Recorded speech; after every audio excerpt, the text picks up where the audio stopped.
Well, good morning, everyone. We're here in Maspeth, Queens at the Grand Avenue MTA bus depot, and we're delighted to be here to celebrate installation of electric bus charging infrastructure on behalf of the MTA. And it's just a great example of New York City, New York State, and the Metropolitan Transportation Authority leading the way in clean transportation and the transition to electrification of their bus fleet. As we look around us, we see a world changing at an unprecedented pace.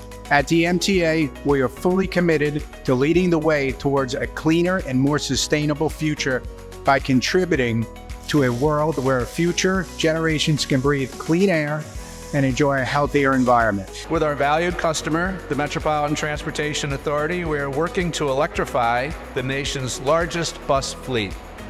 Ultimately, when all the electric buses and chargers are operational, this will be the largest electric bus charging project in the United States.